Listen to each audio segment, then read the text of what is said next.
Hello students, hi, welcome back to my channel learning with Divya. आज मैं आपको कुछ महत्वपूर्ण क्वेश्चन आंसर्स को कराऊंगी। महत्वपूर्ण प्रश्न उत्तर होंगे जो कि आपके मुख्य सेविका के लिए तो बहुत ज़्यादा इंपॉर्टेंट है। बट ऐसा नहीं है कि ये क्लास केवल मुख्य सेविका के लिए है। टीजीटी पीजीटी के जो भी एस्पायरेंट्स हैं, जो तैयारी कर रहे हैं, डेफिनेटली आज का क्लास उनको भी बहुत हेल्प करेगा। आज मैं आपसे यहाँ पर ऐसे क्वेश्चंस को पूछूंगी जो कि एक क्राइटेरिया में फिक्स है, लाइक जैसे हेल्थ यूनिट जो है वो मुख्य सेविका के लिए बहुत इंपॉर्टेंट है। मैंने उसके सिलेबस में देखा, उसमें हेल्थ यूनिट से बहुत क्वेश्चंस हैं, उसमें चाइल्ड डेवलपमेंट से बहुत क्वेश्चंस हैं, सीडीपी से, फूड्स एंड न्यूट्रिशंस के भी क्वेश्चन हैं, और जो आपके बहुत सारे कार्यक्रम चलते हैं ना, उन कार्यक्रम से संबंधित बहुत सारे क्वेश्चन आंसर्स उसमें हैं। तो ये डेफिनेटली टीजीटी पीजीटी के सिलेबस में भी है, तो यहाँ पर आपको हेल्प करेंगे। ठीक है, तो आज के जो क्वेश्चन आंसर्स होंगे मैं आपसे ओरली पूछूंगी, आपको ऑप्शन भी प्रोवाइड कराऊंगी। जो समझ में नहीं आएगा उसको यहाँ पर आपके बोर्ड पे लिखूंगी भी, आप उसका आंसर मुझे लाइव चैट में करेंगे। आप मेरे साथ लाइव चैट में कनेक्ट हो जाइए and do subscribe, share my channel, always support my channel. Thank you so much students. चलिए स्टार्ट कर लेते हैं। ठीक है, पहला क्वेश्चन है आप सभी के सामने। आप लोगों को ध्यान से मेरी बात को सुनना है, ऑप्शंस को ध्यान से सुनना है और अपने अनुसार जो आपको आता है उस अनुसार आपको लाइव चैट में कमेंट करना है, मतलब अपने आंसर्स को पुट करना है, लिखना है। ओके, चलिए मेरा पहला क्वेश्चन है आप सभी से कि सार्वभौमिक टीकाकरण कार्यक्रम किस वर्ष स्टार्ट हुआ था? जल्दी जल्दी बता दीजिए। आंसर करेंगे सभी बच्चे तेजी के साथ। ठीक है, सार्वभौमिक टीकाकरण कार्यक्रम आपके किस वर्ष आरंभ किया गया था? सार्वभौमिक टीकाकरण कार्यक्रम ऑप्शन है आपके पास 1980, 1985, 1971, 1967। बताइए। सार्वभौमिक टीकाकरण कार्यक्रम 1970, 1985, 1971, क्या है? 1985। सार्वभौमिक टीकाकरण की अगर हम बात करते हैं ना तो 1985 है। सार्वभौमिक टीकाकरण कार्यक्रम आपके जो है 1985 में यूनिसेफ की सहायता से स्टार्ट किया गया था। इसे आप यूआईपी बोलते हैं इंग्लिश में। ठीक है, यूनिवर्सल इम्यूनाइजेशन प्रोग्राम। बट ये डायरेक्ट नहीं स्टार्ट हुआ था स्टूडेंट्स। मैंने ये क्लास जो है आपका बोर्ड पे लेने के लिए इसलिए इसको डिसाइड किया है क्योंकि मैं यहाँ पर आपको कुछ एक्सप्लेन भी करती चलूंगी। ठीक है, दैट्स वाई मैं ये क्लास बोर्ड पर ले रही हूँ। इसका मैंने पीडीएफ नहीं बनाया, मैं आपको क्वेश्चन आंसर दूंगी, आप खुद लिख लेना जो आपको इंपॉर्टेंट लगते हैं। सबसे पहले आपके 1978 में स्टूडेंट्स भारत सरकार द्वारा जो है आपके स्वास्थ्य और परिवार कल्याण मंत्रालय के द्वारा ईपीआई बनाया गया था। ठीक है, ईपीआई प्रोग्राम आया था, एक्सपेंडेड प्रोग्राम ऑफ इम्यूनाइजेशन। इसका हिंदी में नाम था आपके विस्तारण करके होगा, एक्सपेंडेड प्रोग्राम ऑफ इम्यूनाइजेशन था, जो कि 1978 में स्टार्ट किया गया था। इसी प्रोग्राम को आपके 1985 में यूनिसेफ की सहायता से, ठीक है, यूनिसेफ की सहायता से 1985 में यूआईपी में कन्वर्ट कर दिया गया था, जिसे आप सार्वभौमिक टीकाकरण कार्यक्रम के नाम से जानते हैं। किसके नाम से जानते हैं? सार्वभौमिक टीकाकरण कार्यक्रम। सार्वभौमिक टीकाकरण कार्यक्रम की शुरुआत आपके 1985 में हुई थी, बट उससे पहले 1978 में आपके क्या स्टार्ट किया गया था? EPI, expanded programme of immunisation. समझ में आ रहा है? इसी को कन्वर्ट कर दिया यूनिसेफ की सहायता से 1985 में सार्वभौमिक टीकाकरण कार्यक्रम में। यह था आपका पहला question. Now the second question, बताइए मिशन इंद्रधनुष की शुरुआत किस वर्ष की गई थी? मिशन इंद्रधनुष की शुरुआत किस वर्ष की गई थी? ऑप्शन है आपके पास 2014, 2009, 2002 या 2000 में। बताइए मिशन इंद्रधनुष की शुरुआत आपके किस वर्ष की गई थी? मिशन इंद्रधनुष, जल्दी जल्दी आंसर करेंगे।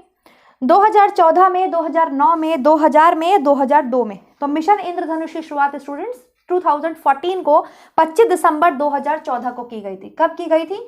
25 दिसंबर 2014 को की गई थी मिशन इंद्रधनुष की शुरुआत। इसका भी संबंध आपके किससे है? टीकाकरण से है। ओके, चलिए नेक्स्ट क्वेश्चन बताइए। क्वेश्चन नंबर 3 है आप लोगों के सामने। राष्ट्रीय ग्रामीण स्वास्थ्य मिशन कब लॉन्च किया गया था? राष्ट्रीय ग्रामीण स्वास्थ्य मिशन एनआरएचएम कब लॉन्च किया गया था? बताइए। नेशनल रूरल हेल्थ मिशन, राष्ट्रीय ग्रामीण स्वास्थ्य मिशन कब लॉन्च किया गया था? इसके लिए मुझे आपको ऑप्शन देने की जरूरत है। चलिए मैं दे देती हूँ। 2000, 2005, 2010, 2015। आंसर करिए। राष्ट्रीय ग्रामीण स्वास्थ्य मिशन कब लागू किया गया था? 2000, 2005, 2010, 2015। तो एनआरएचएम की शुरुआत आपके 2005 में हुई थी स्टूडेंट्स। ठीक है, राष्ट्रीय ग्रामीण स्वास्थ्य मिशन, ये आपके टीजीटी में भी पूछा जा चुका है क्वेश्चन। राष्ट्रीय ग्रामीण स्वास्थ्य मिशन की शुरुआत आपके 2005 में इसको लॉन्च किया गया था। 3 क्वेश्चन हो गए। क्वेश्चन नंबर 4 का आंसर दीजिए। बीसीजी का टीका कब लगाया जाता है? जल्दी जल्दी आंसर करेंगे सभी बच्चे। बीसीजी का टीका कब लगाया जाता है? जन्म के समय लगाया जाता है, 1 साल में लगाया जाता है, 9 महीने में लगाया जाता है या जब मन हो तब लगाया जाता है? आंसर करिए। बीसीजी का टीका किस समय लगता है बच्चे को? क्वेश्चन नंबर 4 था ये, ठीक है। क्वेश्चन नंबर 4, बीसीजी का टीका आपके जन्म के समय लगता है। बीसीजी की फुल फॉर्म बताइए क्या होती है? बीसीजी की फुल फॉर्म बताइए क्या होती है? बीसीजी की फुल फॉर्म होती है आपके बैसिलस कालमेट ग्यूरिन, ठीक है। जन्म के समय ये जो है आपके टीका लगता है बच्चे को, जन्म के पश्चात तुरंत जो है बच्चे को बीसीजी का टीका दिया जाता है। क्लियर है? और बताइए बीसीजी जो है, इससे संबंधित क्वेश्चन हो गए जन्म के समान। हाँ, बीसीजी की खोज कब की गई थी? बीसीजी टीके की खोज किस सन में की गई थी? किस सन में की गई थी बीसीजी टीके की खोज? जन्म के समय दिया जाने वाला टीका है। बीसीजी किस बीमारी के अगेंस्ट दिया जाता है? किस बीमारी से बच्चे को प्रिवेंट करने के लिए बीसीजी का टीका दिया जाता है? Bacillus Calmette Guérin. Very good. किससे? टीबी से प्रिवेंट करने के लिए, ठीक है। टीबी से प्रिवेंट करने के लिए आपके जो है बीसीजी का टीका दिया जाता है। 1921 में इस टीके की शुरुआत, मतलब इस टीके की खोज हुई थी। क्लियर है स्टूडेंट्स? 4 क्वेश्चन आपके हो गए हैं। चलिए 5th क्वेश्चन का आंसर करेंगे आप सभी तेजी के साथ, ठीक है। नवजात शिशुओं का मृत्यु के कारण है, क्या है? नवजात शिशुओं की मृत्यु के कारण है संक्रमण, एफिक्सिया, दस्त संबंधी रोग या ये सभी? आंसर करिए। नवजात शिशुओं की मृत्यु के कारण है, न्यूबॉर्न बच्चे मर जाते हैं। क्यों मर जाते हैं? उनके दस्त संबंधी विकार होते हैं, मतलब उनको जो है लूज मोशन से स्टार्ट हो जाते हैं, उनको कोई संक्रमण हो जाता है, कोई इन्फेक्शन हो जाता है, एसिफिक्सिया हो जाता है, या सभी? तो ऑप्शन होगा आपके डी, सभी, है ना। Very good. क्वेश्चन नंबर 6 को सुनेंगे सभी बच्चे ध्यान से। झगड़ा सुलझाने का सबसे अच्छा तरीका है। कहीं पे कोई लोग लड़ रहे हैं, झगड़ा हो रहा है, तो उसको सुलझाने का सबसे अच्छा तरीका क्या है? हावी हो जाना, स्वयं को प्रस्तुत कर देना, वार्ता करना या समझौता करना? आंसर करिए। क्वेश्चन नंबर 6 है आपके झगड़ा सुलझाना। झगड़ा हो रहा है कहीं पर, तो क्या करेंगे आप बताइए? हावी हो जाएंगे, स्वयं को प्रस्तुत कर देंगे, खुद भी कूद पड़ेंगे उसके अंदर, या फिर वार्ता करेंगे या समझौता करेंगे? तो झगड़ा जब हो रहा होगा तो हम क्या करेंगे? समझौता करेंगे, ठीक है। दोनों पक्षों को समझौता करके झगड़े को क्या करेंगे? शांत करेंगे। क्वेश्चन नंबर 7, आई होप आप लोगों को सबको समझ में आ रहा होगा। मैं जो क्वेश्चंस बोल रही हूँ हिंदी में बोल रही हूँ, अगर कहीं पे बायलिंगुअल रहेगा तो मैं वो भी बोल दूंगी, ठीक है। ध्यान से सुनिए और आंसर कीजिए। नेक्स्ट बताइए, सौदाई क्या है? आंसर करिए, सौदाई क्या है? सौदाई क्या है? ये क्वेश्चन आपसे टीजीटी में पूछा जा चुका है और मुख्य सेविका के लिए भी इंपॉर्टेंट है, क्योंकि मुख्य सेविका में आप विवाह चैप्टर पढ़ते हैं, ठीक है। विवाह और परिवार दोनों आप पढ़ते हैं। तो बताइए सौदाई क्या है? पुरुष धन है, स्त्री धन है, पुत्र धन है या पुत्री धन है? बताइए सौदाई क्या है? पुरुष धन है, स्त्री धन है, पुत्र धन है या पुत्री धन है? तो सौदाई आपके स्त्री धन है। Very good. नेक्स्ट आंसर करेंगे क्वेश्चन नंबर 8। बताइए कौन सा विटामिन ब्लड क्लॉटिंग के लिए रक्त का थक्का जमाने में हेल्प करता है? कौन सा विटामिन ब्लड क्लॉटिंग, रक्त का थक्का जमाने में हेल्प करता है? आंसर करेंगे सारे बच्चे तेजी के साथ। कौन सा विटामिन ब्लड क्लॉटिंग, रक्त का थक्का जमाने में हेल्प करता है? Vitamin A, vitamin K, vitamin D, vitamin C? Answer करिए। ब्लड क्लॉटिंग में, रक्त का थक्का जमाने में एंटी हेमोरेजिक विटामिन हम किसे बोलते हैं? विटामिन के को बोलते हैं। किसको बोलते हैं? विटामिन के, एंटी हेमोरेजिक, एंटी कोगुलेटिक, ठीक है। 9 आंसर करिए, 9 नंबर है आपका। बालक को ढालने वाला है, बालक को ढालने, बालक को पहला ढालने वाला है, बालक को पहला ढालने वाला है क्या? ऐसा कौन है जो बालक को पहला ढालता है, पहले ढालने वाला है? परिवार, मीडिया, जल या रेत? ऑप्शन है परिवार, मीडिया, जल या रेत। बताइए बालक को पहला ढालने वाला है,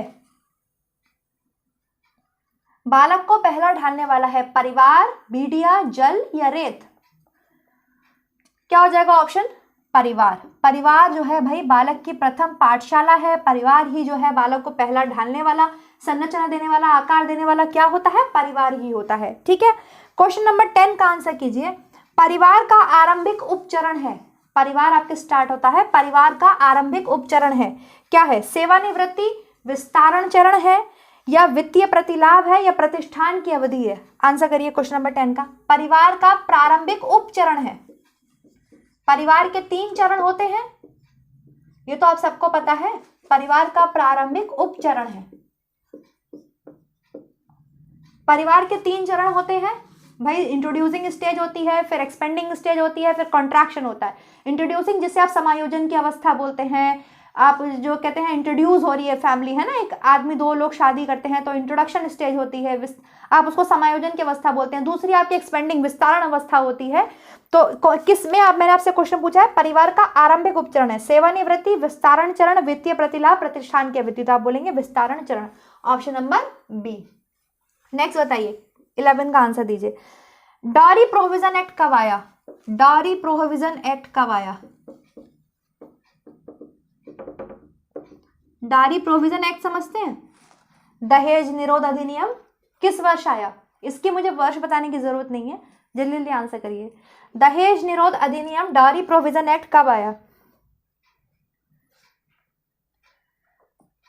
डायरी प्रोविजन एक्ट आपके कब आया? 1961 में। वेरी गुड, ये तो सन आपको बिल्कुल याद होने चाहिए। क्वेश्चन नंबर 12 का आंसर करेंगे सभी बच्चे। एक बार चेचक हो जाने के बाद उस व्यक्ति को दोबारा चेचक नहीं होता, ठीक है, ऐसा क्यों होता है? एक बार चेचक हो गया उसके बाद उस व्यक्ति को दोबारा चेचक नहीं होता, ऐसा क्यों? प्राकृतिक प्रतिरक्षा हो जाती है उसके अंदर, कृत्रिम प्रतिरक्षा हो जाती है, अर्जित प्रतिरक्षा हो जाती है, या इनमें से कोई नहीं? आंसर करिए। प्राकृतिक प्रतिरक्षा हो जाती है चेचक, एक बार चेचक होने के बाद जो है दोबारा चेचक नहीं होती उस व्यक्ति को, ऐसा किस लिए होता है? प्राकृतिक प्रतिरक्षा के कारण, कृत्रिम प्रतिरक्षा के कारण, या अर्जित? देखिए इम्यूनिटी हम दो तरीके से प्राप्त करते हैं। एक तो हमारी नेचुरल इम्यूनिटी होती है जो हमारी WBC है, इसके अलावा हमारी बॉडी में एंटीबॉडीज हैं, ये सब नेचुरल इम्यूनिटी है। एक हम एक्वायर करते हैं, अर्जित करते हैं, ठीक है। तो अर्जित प्रतिरक्षा के कारण जो है उसको वैक्सीन वगैरह लग जाती हैं, तो क्या होता है, दोबारा वो बीमारी होने के चांसेस कम होते हैं, नहीं होती है। तो इसका आंसर हो जाएगा अर्जित प्रतिरक्षा के कारण। Very good. क्वेश्चन नंबर 13 का आंसर करिए सभी बच्चे। गर्भावस्था में कौन सी समस्या उत्पन्न होने का भय रहता है? प्रेगनेंसी और लैक्टेशन दोनों ही मुख्य सेविका के बहुत महत्वपूर्ण टॉपिक हैं, ठीक है, और ये TGT PGT के लिए भी इंपॉर्टेंट है। मैंने गर्भावस्था, प्रेगनेंसी, लेबर सब कुछ पढ़ाया हुआ है। आप मैराथन वाली प्लेलिस्ट में जाएंगे, वहां पर आपको बाल विकास की मैराथन में सब कुछ मिल जाएगा। गर्भावस्था में कौन सी समस्या उत्पन्न होने का भय रहता है? गर्भपात, अपरिपक्वता, गुर्दे का संक्रमण, या ये सभी? गर्भपात मतलब अबॉर्शन, अपरिपक्वता मतलब इमेच्योरिटी, किडनी का कोई फंक्शन, किडनी का कोई इंफेक्शन हो सकता है, या ये सभी? आंसर करिए। गर्भावस्था में आपके कौन सी समस्या उत्पन्न होने का भय रहता है? वेरी गुड, क्या हो जाएगा? ऑप्शन नंबर डी, सभी। गुर्दे का संक्रमण भी हो सकता है, इमेच्योरिटी भी हो सकती है, अबॉर्शन भी हो सकता है, ये सब गर्भावस्था की समस्या उत्पन्न हो सकती है अगर ध्यान ना दिया जाए तो। क्वेश्चन नंबर 14 का आंसर बताइए। निम्नलिखित में से कौन सा संतुलित आहार नहीं है? फल, सब्जी, सलाद, दालें, चाय, बताइए। ऑप्शन है आपके पास। बैलेंस डाइट भी दोनों में कॉमन है, मुख्य सेविका के लिए भी इंपॉर्टेंट है और आपके TGT PGT के लिए तो बहुत ही इंपॉर्टेंट है। बताइए, मुख्य सेविका में भी है सिलेबस में। निम्नलिखित में से कौन सा आहार बैलेंस डाइट नहीं है, संतुलित आहार नहीं है? फल व सब्जी, सलाद, दालें, या चाय? इनमें से किसको आप संतुलित आहार में नहीं रखेंगे? आंसर करिए। कौन सा संतुलित आहार नहीं है? चाय। चाय जो है भाई आपके कहीं से भी संतुलित आहार, बैलेंस डाइट नहीं है। Question number 15। सागर्भता काल की अवधि होती है। सागर्भता काल की अवधि होती है, बताइए। अंडे के निर्माण से उसके गर्भाशय में पहुंचने तक, अंडे के निर्माण से उसके शुक्राणु से मिलने तक, निषेचन से जन्म तक, या जन्म से लेके 8 हफ्ता तक? सागर्भता काल की अवधि कितनी होती है? आंसर करिए। सागर्भता काल की अवधि कितनी होती है? ऑप्शंस है अंडे के निर्माण से, मतलब अंडा बन रहा है और उसके गर्भाशय के पहुंचने तक की सागर्भता काल बोलेंगे आप, या फिर अंडे के निर्माण से शुक्राणु तक मिल गया है उस जो प्रोसेस को आप सागर्भता काल बोलेंगे, या जन्म से निषेचन से मतलब फर्टिलाइजेशन से लेकर के बर्थ तक, जन्म तक के आप उसको सागर्भता काल बोलते हैं, या जन्म से लेकर 8 हफ्ते तक को बोलते हैं? जन्म आपके निषेचन, फर्टिलाइजेशन से लेकर जन्म तक, ठीक है। फर्टिलाइजेशन से लेकर आपके जन्म तक का जो पीरियड होता है उसे हिंदी में सागर्भता काल भी बोलते हैं। इंग्लिश में इसको जेस्टेशन पीरियड भी बोलते हैं। Gestation period is known as pregnancy period, ठीक है। क्या बोलते हैं? Gestation period. जेस्टेशन पीरियड इसलिए जब प्रेगनेंसी में आपके डायबिटीज होती है ना, तो उसे जेस्टेशनल डायबिटीज बोलते हैं। किसके नाम से जानते हैं उसे? जेस्टेशनल डायबिटीज के नाम से जानते हैं। जब प्रेगनेंसी में आपके, एक सेकेंड, जब प्रेगनेंसी में आपकी क्या हो जाती है? डायबिटीज हो जाती है। क्योंकि प्रेगनेंसी पीरियड को आपके जेस्टेशन पीरियड भी बोला जाता है, सागर्भता काल हिंदी में बोलते हैं, आप गर्भावस्था बोलते हैं, और जो कि निषेचन से, फर्टिलाइजेशन से लेकर जन्म तक की अवस्था को आप सागर्भता काल बोलते हैं। इसके 4 ऑप्शन थे। अंडे के निर्माण से उसके गर्भाशय में पहुंचने तक ये प्रोसेस ओव्यूलेशन कहलाती है, ठीक है। अंडे के निर्माण से उसके शुक्राणु से मिलने तक ये प्रोसेस फर्टिलाइजेशन कहलाती है, ठीक है। अंडा ओव्यूलेशन हो गया, ओव्यूलेट होकर आपके जो है उसमें आ गया है, यूटेरस फैलोपियन ट्यूब्स में आ गया है, और वहां पर क्या होता है? उसका शुक्राणु से मिलन होता है। ये प्रोसेस आपके फर्टिलाइजेशन बोलती है। निषेचन से जन्म तक, निषेचन से जन्म तक ये आपके प्रेगनेंसी पीरियड, जेस्टेशन पीरियड कहलाता है, ठीक है। और जन्म से लेके 8 हफ्ता, जन्म से लेके 8 हफ्ता तक कोई पीरियड नहीं होता है। 0 to 2 जाइगोटिक होता है, 2 to 8 एम्ब्रियोनिक होता है, और 8 to बर्थ आपके फीटल पीरियड होता है। अगर हम गर्भावस्था को 3 भागों में बांटते हैं तो मैं आपसे पूछ सकती हूँ, बताइए 0 to 2 पीरियड को क्या बोलेंगे आप? क्वेश्चन नंबर ये आपके 16 ही है, आंसर करिए। 0 to 2, 0 से 2 सप्ताह का जो समय है वो क्या कहलाता है? आंसर करिए बहुत तेजी के साथ। 0 से 2 सप्ताह का समय क्या कहलाता है? जाइगोटिक पीरियड कहलाता है। इसको हिंदी में आप क्या बोलते हैं? डिंबावस्था, बीजावस्था भी बोल सकते हैं। 2 to 8 वीक का बताइए पीरियड क्या कहलाता है? 2 to 8 वीक का, 2 से 8 सप्ताह की अवधि क्या कहलाती है गर्भावस्था में? आंसर करिए। 2 से 8 सप्ताह की अवधि जो है वो क्या कहलाती है? भ्रूणीय अवस्था बोलते हैं उसको, आप एम्ब्रियोनिक पीरियड बोलते हैं, ठीक है। और अगर मैं आपसे पूछूं 8 सप्ताह से लेकर जन्म तक की अवधि क्या कहलाती है? 8 सप्ताह से लेकर के जन्म तक की अवधि आपकी क्या कहलाती है? तो बताइए उसे क्या बोलेंगे आप? उसे में आप गर्भस्थ शिशु की अवस्था बोलते हैं, इंग्लिश में आप उसे फीटल पीरियड बोलते हैं, पीरियड ऑफ फीटस बोलते हैं। तो ये 3 स्टेजेस हैं आपकी किसकी? गर्भावस्था की। नेक्स्ट क्वेश्चन बताइए, क्वेश्चन नंबर 16 अब है, ठीक है। वो तो मैंने आपसे 3 एक्स्ट्रा पूछ ही लिए थे। 16 क्वेश्चन बताइए। जीवन रक्षक घोल निम्न में दिया जाता है, ORS कब दिया जाता है? जीवन रक्षक घोल आपके ORS को ही बोलते हैं। ORS की फुल फॉर्म क्या है? ORS की फुल फॉर्म क्या है? पूछी जाती है, पूछ सकते हैं। ओरल रिहाइड्रेशन सॉल्ट क्या है? ओरल रिहाइड्रेशन सॉल्ट, ठीक है। ओरल रिहाइड्रेशन सॉल्ट है। ORS कब दिया जाता है? निर्जलीकरण, बुखार, खांसी, सिर दर्द, 4 ऑप्शन है आपके पास। ORS आप किस में देंगे? निर्जलीकरण मतलब डिहाइड्रेशन में देंगे, फीवर में देंगे, कफ में देंगे, या हेडेक में देंगे, सिर दर्द में देंगे, किस में देंगे आप? तो ORS आपके हमेशा डिहाइड्रेशन में दिया जाता है। डिहाइड्रेशन में क्यों दिया जाता है? लाइक आपके डायरिया वगैरह में डिहाइड्रेशन हो जाता है, डायरिया में शरीर में बच्चे के पानी की कमी हो जाती है, तो मिनरल्स को मेंटेन करने के लिए ORS जो है वो बॉडी में दिया जाता है। चलिए नेक्स्ट क्वेश्चन नंबर 17 का आंसर बताइए। मिसिंग वुमेन की संकल्पना किसके द्वारा प्रतिपादित की गई थी? मिसिंग वुमेन,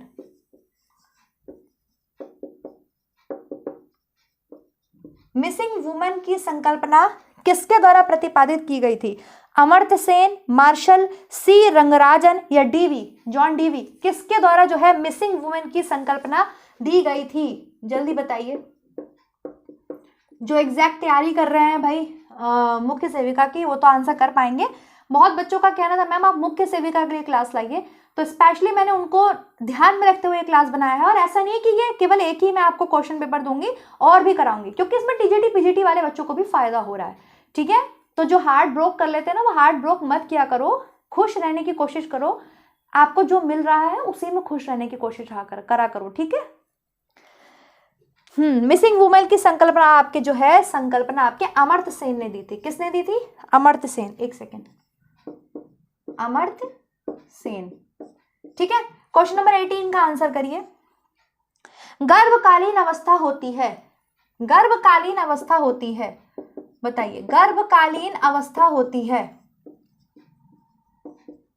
गर्भकालीन अवस्था होती है। ऑप्शंस है गर्भधारण से 3 सप्ताह, गर्भधारण से जन्म तक, गर्भधारण से 7 सप्ताह, या जन्म से 11 सप्ताह। जल्दी आंसर करेंगे। गर्भकालीन अवस्था होती है, क्वेश्चन नंबर 18 है आपके सामने, गर्भधारण से 3 सप्ताह, गर्भधारण से जन्म तक, गर्भधारण से 7 सप्ताह या जन्म से 11 सप्ताह। तो गर्भधारण से जन्म तक, ठीक है। कॉन्सेप्शन टू बर्थ, इंग्लिश में आप देखेंगे तो क्या लिखा होगा, कॉन्सेप्शन टू बर्थ। नेक्स्ट देखिए क्वेश्चन नंबर 19, रक्त तथा विवाह संबंधों पर आधारित व्यवस्था को कहते हैं, क्या कहते हैं, रक्त तथा विवाह संबंधों पर आधारित प्रथा को कहते हैं, आधारित व्यवस्था को कहते हैं, नॉट प्रथा को, क्या कहते हैं, परिवार, गांव, नातेदारी, संयुक्त परिवार। आंसर करिए। रक्त तथा विवाह, ठीक है, पर आधारित आपकी व्यवस्था है, उसको क्या कहा जाएगा, विवाह संबंधों पर आधारित व्यवस्था को क्या कहेंगे आप, परिवार कहेंगे, गांव कहेंगे, संयुक्त परिवार कहेंगे, नातेदारी कहेंगे, परिवार ही बोलेंगे मेरे हिसाब से, तो इसको परिवार ही बोलेंगे, है ना, नातेदारी थोड़ी बोलेंगे, परिवार बोलेंगे। क्वेश्चन नंबर 20 का आंसर करिए। ओआरएस में ग्लूकोज इसके लिए मिलाया जाता है, ओआरएस में ग्लूकोज क्यों मिलाया जाता है बताइए, किसके लिए मिलाया जाता है ओआरएस में ग्लूकोज, ग्लूकोज का काम क्या है बताइए। सोडियम का अवशोषण करने के लिए, ऊर्जा का स्रोत है, स्वाद के लिए, या इनमें से किसी के लिए भी नहीं। ओआरएस में ग्लूकोज किसके लिए मिलाया जाता है भाई, एनर्जी तो देता है ना, ओआरएस डिहाइड्रेशन में बच्चों को दिया जाता है ताकि उनमें जो है एनर्जी की कमी ना होने पाए, वो सुस्त ना पड़ने पाए, है ना। ओआरएस में ग्लूकोज किसके लिए मिलाया जाता है, ग्लूकोज आपके ऊर्जा का स्रोत है ना, एनर्जी के लिए दिया जाता है। क्वेश्चन नंबर 21 का आंसर करेंगे सारे बच्चे। हिंदू विवाह के निम्नलिखित प्रकार में से कौन सा उत्कृष्ट विवाह का प्रकार नहीं है। हिंदू विवाह में कितने प्रकार की बात की गई है, कितने प्रकार के विवाह की बात की गई है, पहले तो इसका आंसर कर दीजिए। हिंदू विवाह में आपके जो हिंदू विवाह है उसमें आपके अकॉर्डिंग टू मनु कितने विवाह की बात की गई है, 8 प्रकार के, 8 प्रकार के, जिसमें 4 आपके उच्च में आते हैं और 4 आपके नीच प्रकार के विवाह में आते हैं, ठीक है। तो मैं आपको ऑप्शन देती हूँ, मेरा ऑप्शन है हिंदू विवाह के निम्नलिखित प्रकार में से कौन सा उत्कृष्ट, मतलब ऊंची कोटि के विवाह का एग्जाम्पल नहीं है। ब्रह्म विवाह, दैव विवाह, गांधर्व विवाह, आर्ष विवाह। आंसर करिए। ब्रह्म विवाह, दैव विवाह, गांधर्व विवाह, आर्ष विवाह, जल्दी बताइए।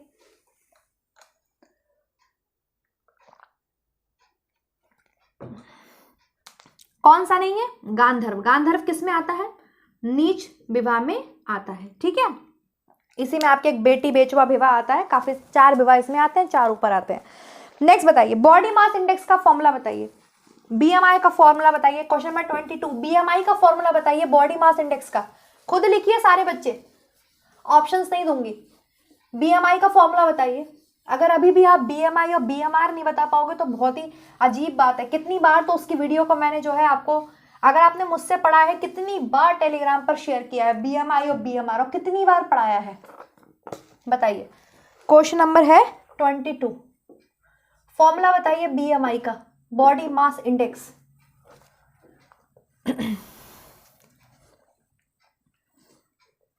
क्या हो जाएगा आपके, weight in KG and height in metre पर स्क्वायर, हाइट इन मीटर पर स्क्वायर, हाइट क्या हो जाएगी आपकी मीटर पर स्क्वायर में, ठीक है। नेक्स्ट बताइए, क्वेश्चन नंबर 23 का आंसर दीजिए। अघुलनशील और संश्लिष्ट आहार का घुलनशील और सरल आहार में रूपांतरण कहलाता है। आई रिपीट, अघुलनशील और संश्लिष्ट आहार का घुलनशील और सरल आहार में रूपांतरण कहलाता है क्या, आत्मसात्करण, आधारीय चयापचय, पाचन, या इनमें से कोई नहीं। क्वेश्चन नंबर 23 का आंसर करिए, 32 कह रही, 23 का आंसर करिए। अघुलनशील और संश्लिष्ट आहार का, ठीक है,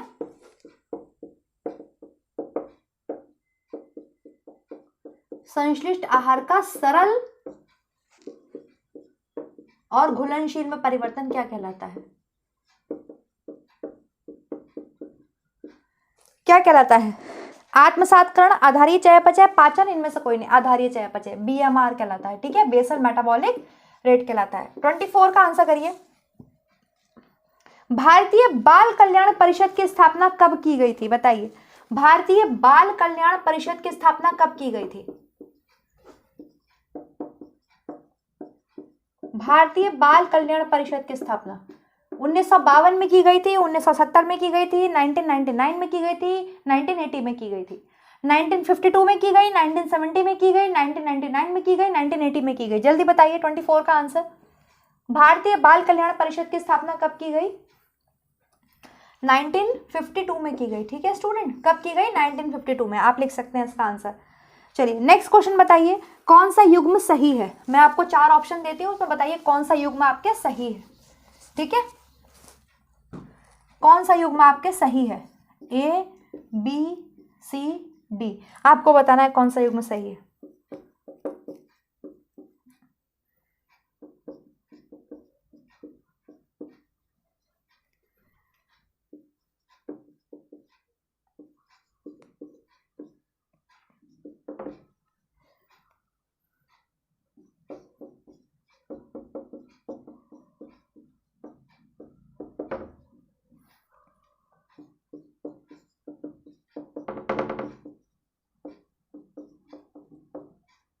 बताइए। HBIG AIDS, BCG TB, polio pertussis, DPT अतिसार। बताइए कौन सा इसमें से सही है युग्म? जल्दी आंसर बताइए, कौन सा युग्म इनमें से सही है? HBIG एड्स से संबंधित है, BCG टीबी से संबंधित है, पोलियो पर्ट्यूसिस से संबंधित है, DPT अतिसार से संबंधित है। कौन सा युग्म इसमें से सही है? तो ऑप्शन नंबर बी आपके सही है, BCG टीबी से संबंधित है, HBIG एड्स से संबंधित नहीं है, पोलियो पर्ट्यूसिस से संबंधित नहीं है, DPT अतिसार से संबंधित नहीं है। डिप्थीरिया पर्ट्यूसिस टिटनेस है, अतिसार डायरिया होता है, इससे संबंधित नहीं है। क्वेश्चन नंबर आप बताएंगे आप 26। बताइए, माताओं की 25% मौतें और मातृ मृत्यु का कारण क्या है? संक्रमण, प्रसूति, रक्तस्राव, असुरक्षित गर्भपात या हार्ट अटैक। जल्दी बताइए, इसमें सभी नहीं ऑप्शन में मिला है आपको। 26 का आंसर करिए। फिर से मैं रिपीट कर देती हूं, माताओं की 25% मौतें या मातृ मृत्यु का, मां मर रही है, मातृ मृत्यु का सबसे ज्यादा कारण क्या है? बताइए, संक्रमण है, असुरक्षित गर्भपात है, या प्रसूति रक्तस्राव है, या आपके हार्ट अटैक है? क्या आंसर करेंगे आप 26 का? प्रसूति रक्तस्राव है। ठीक है, कभी कभी क्या होता है कि बहुत ज्यादा ब्लीडिंग हो जाती है आफ्टर डिलीवरी। अबॉर्शन में तो इतनी ज्यादा डेथ नहीं होती, हार्ट अटैक भी ऑप्शन होता है, लेकिन मातृ मृत्यु की बात हो रही है, मां मर रही है डिलीवरी रूम में। ठीक है, तो वहां पर क्या होता है, बहुत ज्यादा ब्लीडिंग होने की वजह से, प्रसूति रक्तस्राव की वजह से भी कभी कभी फीमेल्स की डेथ हो जाती है। ठीक है, नेक्स्ट बताइए, कौन सा टीका मौखिक रूप से दिया जाता है? कौन सा टीका मौखिक रूप से दिया जाता है? ओरली कौन सा टीका दिया जाता है? बताइए, मौखिक रूप से कौन सा टीका दिया जाता है? ऑप्शन देने की जरूरत है, आंसर करिए जल्दी से।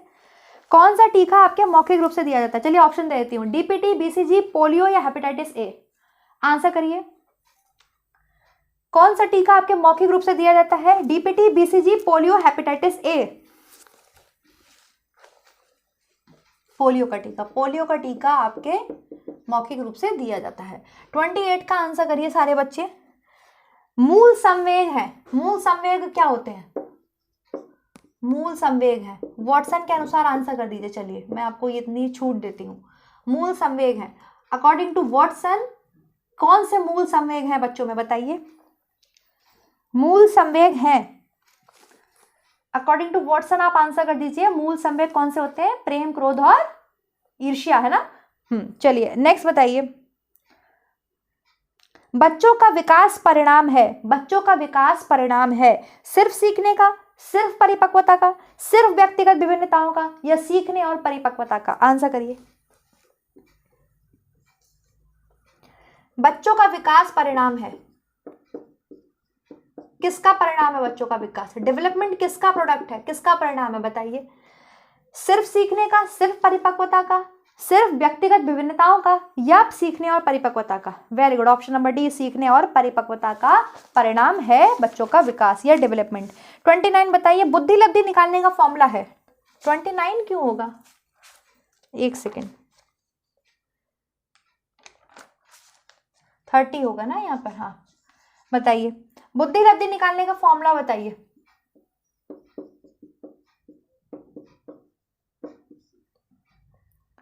बुद्धि लब्धि निकालने का फॉर्मूला बताइए, क्या हो जाएगा?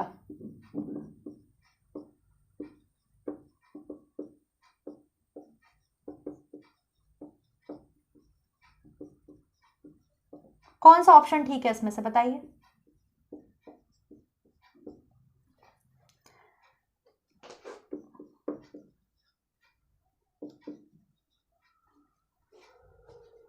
ऑप्शन नंबर 2 सही है। कौन सा ठीक है आपके? Option number 2। बुद्धि लब्धि निकालने का फॉर्मूला क्या है? MA/CA × 100। नेक्स्ट बताइए, शिशु को ठोस आहार देना प्रारंभ करने की प्रक्रिया कहलाती क्या है? आहार नियोजन, पूरक आहार, संतुलित आहार, मिला जुला आहार। क्वेश्चन नंबर आपके 31 है। शिशु को पूरक आहार दे रहे हैं आप। पूरक आहार पहले तो कब से देना चाहिए? कब से देना शिशु को स्टार्ट करना चाहिए पूरक आहार, या इसको आप ठोस आहार भी बोलते हैं? कब से देना स्टार्ट करना चाहिए? 6 महीने पर। कब से देना स्टार्ट करना चाहिए? 6 महीने के बाद। 6 महीने के बाद बच्चे की वीरिंग स्टार्ट करते हैं हम। दूध को छोड़ करके, मतलब कुछ ऊपर से भी देना बच्चे को स्टार्ट करते हैं। तो शिशु को ठोस आहार जो प्रारंभ करने की प्रक्रिया है वो कहलाती क्या है? आहार नियोजन, पूरक आहार, संतुलित आहार, मिला जुला आहार। आंसर मैंने लिख ही दिया है। क्या कहलाती है? पूरक आहार कहलाती है। ठीक है, नेक्स्ट बताइए क्वेश्चन नंबर 32। 31 क्वेश्चन हम कर चुके हैं। वाह, चलो बढ़िया है। PDF बना रही थी, फिर मैंने सोचा चलो ओरली पूछती हूँ बच्चों से, जल्दी आंसर करेंगे सब।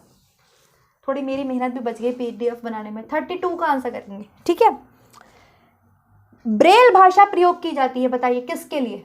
ब्रेल भाषा, ब्रेल भाषा, ब्रेल लिपि का प्रयोग किसके लिए करते हैं आप? जल्दी से आंसर करिए। बोलने में बाधा, सुनने में कमी, देखने में कमी, इनमें से कोई नहीं, बताइए। बोलने में बाधा, सुनने में कमी, देखने में कमी, इनमें से कोई नहीं। तो जिन बच्चों को देखने में परेशानी होती है, विजुअली इंपेयर्ड होते हैं, उनके लिए आपके ब्रेल लिपि का यूज किया जाता है। हालांकि आपके विजुअली इंपेयर्ड क्या, देखने सुनने में दोनों में उसमें बाधा हो सकती है, लेकिन इसमें ऑप्शंस आपके जो ये मेरे सामने ऑप्शंस लिखे हैं, देखने में कमी होती है, उनके लिए हम ब्रेल लिपि का यूज करते हैं, है ना। नेक्स्ट बताइए, प्रथम 4 सप्ताह में होने वाली शिशु मृत्यु का कारण है। प्रथम 4 सप्ताह में होने वाली शिशु मृत्यु का कारण है। क्वेश्चन नंबर है 33। प्रथम 4 सप्ताह में होने वाली, ठीक है, फर्स्ट के 4 सप्ताह में होने वाली शिशु मृत्यु का कारण क्या है? श्वास अवरोध, जन्मजात असमानताएं, पूर्णकालिक, या ये सभी? आंसर करिए। प्रथम 4 सप्ताह में शिशु मृत्यु का कारण क्या है आपके? श्वास अवरोध, सांस का रुक जाना, जन्मजात कोई असमानताएं हैं, कुछ भी हो सकता है, स्पाइना बाइफिडा है, या कुछ भी एनेंसेफेली है, या आपके पूर्णकालिक हैं, ये सभी। तो ये सभी जो हैं आपकी क्या है? प्रथम 4 सप्ताह में होने वाली शिशु मृत्यु का कारण है। नेक्स्ट बताइए, स्तनपान शिशु के जन्म से लेकर कितने महीने तक कराया जाता है? आंसर है क्वेश्चन नंबर 34 है, बताइए। स्तनपान जन्म से लेके कितने महीने तक कराना चाहिए? कराना ही कराना चाहिए, बताइए। 3, 5, 6, 8। आंसर करिए। स्तनपान शिशु के जन्म से लेकर कितने महीने तक कराया जाता है?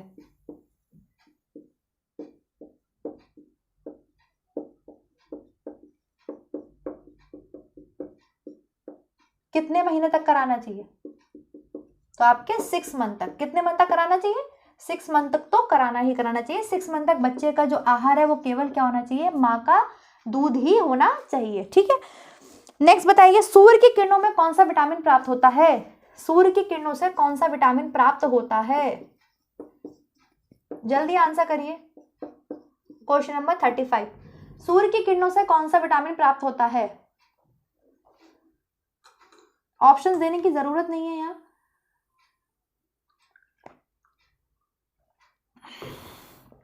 Vitamin D. Very good. क्या हो जाएगा? Vitamin D. 36 का आंसर करिए सभी बच्चे। प्रसूता अवस्था के दौरान योनि स्राव को क्या कहा जाता है? प्रसूता अवस्था, ठीक है। प्रसूता अवस्था समझते हैं आप? पोस्टपार्टम पीरियड मैंने आपको पढ़ाया है। पोस्टपार्टम पीरियड मैंने आपको पढ़ाया है। आफ्टर डिलीवरी जो पीरियड स्टार्ट होता है, 40 दिन तक चलता है, 40-42 दिन तक, उसे पोस्टपार्टम पीरियड कहते हैं, प्रसूता अवस्था बोलते हैं, ठीक है। क्या बोलते हैं? प्रसूता अवस्था। तो जो योनि स्राव आ रहा है, जो वजाइनल ब्लीडिंग आ रही है, उसको मैंने आपको बताया था एक नाम दिया जाता है। क्या नाम देते हैं बताइए? फ्लेम, एक्सुडेट्स, लॉचिया, या पस डिस्चार्ज। लॉचिया ना कहके उसे लोकिया बोलते हैं। क्या बोलते हैं उसे? लोकिया बोलते हैं, ठीक है। और ये आपके मुख्य सेविका के लिए बहुत इंपॉर्टेंट है। जो आप लोग कह रहे थे मैम हमने तो ये पहली बार पढ़ा है, मैंने आपको पढ़ाया है lochia alba, lochia serosa, lochia rubra के बारे में।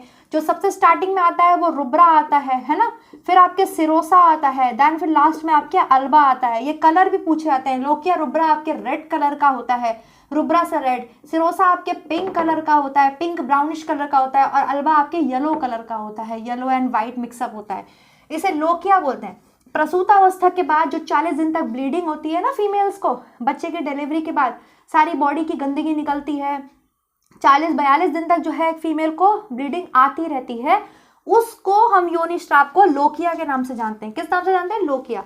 ये 3 तरीके का होता है। स्टार्टिंग में जो बहुत स्टार्टिंग में आता है उसमें रेड आरबीसी की मात्रा ज्यादा होती है, उसे हम रुब्रा बोलते हैं, देन फिर सिरोसा, देन फिर अल्बा। मुख्य सेविका के लिए इंपॉर्टेंट है, मैंने आप इसको पढ़ाया हुआ है आपके प्रसूतावस्था, ठीक है, पोस्टमार्टम पीरियड। चलिए नेक्स्ट बताइए, क्वेश्चन नंबर 37 का आंसर करेंगे सारे बच्चे तेजी के साथ। जन्म के समय नवजात शिशु क्यों रोता है? जन्म के समय शिशु का रोना आवश्यक है, जरूरी है, क्यों बताइए? उससे रक्त प्रवाह उत्तेजित होता है, वह भूखा होता है, श्वसन क्रिया आरंभ होती है, या उसको दर्द हो रहा होता है? आंसर करिए। क्वेश्चन नंबर 37 का आंसर करिए, जन्म के समय शिशु क्यों रोता है? जन्म के समय शिशु क्यों रोता है? क्योंकि उससे श्वसन क्रिया आरंभ होती है। जब बच्चा डेवलप मां के गर्भ में होता है ना, उसके लंग्स फंक्शनेबल नहीं होते हैं, उसके लंग्स बिल्कुल फंक्शन नहीं करते होते हैं, इसलिए उसको ऑक्सीजन और न्यूट्रिशन जो है, ऑक्सीजन भी, न्यूट्रिशन के साथ साथ ऑक्सीजन भी प्लेसेंटा के थ्रू मिलती है, ठीक है। और अम्बिलिकल कॉर्ड के थ्रू बच्चा माँ से जुड़ा होता है, लेकिन पोषण के लिए और ऑक्सीजन के लिए जो मेन फंक्शन है वो कौन करता है? प्लेसेंटा। ये टॉपिक भी मैंने बहुत अच्छे से आपको क्लियर किया हुआ है कि बच्चा गर्भ में माँ से जुड़ा किससे होता है, उसको पोषण ओषण किससे मिलता है, बहुत अच्छे से मैंने क्लियर किया हुआ है। नेक्स्ट बताइए, क्वेश्चन नंबर 38 का आंसर बताइए। गर्भावस्था के दौरान उल्टी का गंभीर प्रकार माँ के स्वास्थ्य पर हानिकारक प्रभाव डालता है, ये क्या है? गर्भावस्था के दौरान माँ को बराबर उल्टी आ रही है, 3 महीने हो गए लेकिन उसकी उल्टी बंद नहीं हुई, इसको एक टर्म दिया जाता है, बताइए क्या कहा जाता है? इमेसिस ग्रेविटेरियम, सुबह की बीमारी, कोरिया ग्रेविडेरम, या हाइपरमेसिस ग्रेविडेरम, क्या बोलते हैं? दौरान उल्टी होना, गर्भावस्था के दौरान उल्टी, पूरी गर्भावस्था के दौरान जो है वो आपके उल्टी बनी हुई है, वॉमिटिंग बनी हुई है, इसको क्या बोलेंगे? इसको एक टर्म देंगे आप, एक नाम है, ये आपके कॉम्प्लिकेशन है प्रेगनेंसी का, प्रेगनेंसी के कॉम्प्लिकेशंस की बात हमने करी है, हाइपरमेसिस ग्रेविटेरियम, इसको क्या बोलते हैं? हाइपरमेसिस ग्रेविटेरियम। ऑप्शन नंबर डी, ना तो आपके इमेसिस ग्रेविडेरम बोलेंगे, ना सुबह की बीमारी बोलेंगे, ना कोरिया ग्रेविडेरम बोलेंगे, इसको हाइपरमेसिस ग्रेविटेरियम बोलेंगे। क्या बोलेंगे? हाइपरमेसिस ग्रेविटेरियम। 38 क्वेश्चंस हो गए आपके, आगे बढ़ते हैं।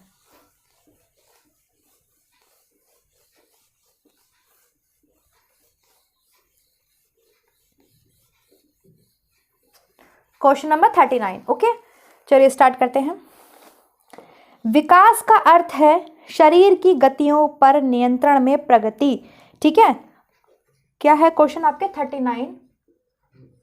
कौन से विकास को आप बोलेंगे शरीर की गतियों पर नियंत्रण? शरीर की गतियों पर नियंत्रण, ठीक है, नियंत्रण में प्रगति, तीव्र विकास, धीमा विकास, प्रेरण विकास, औसत विकास, बताइए।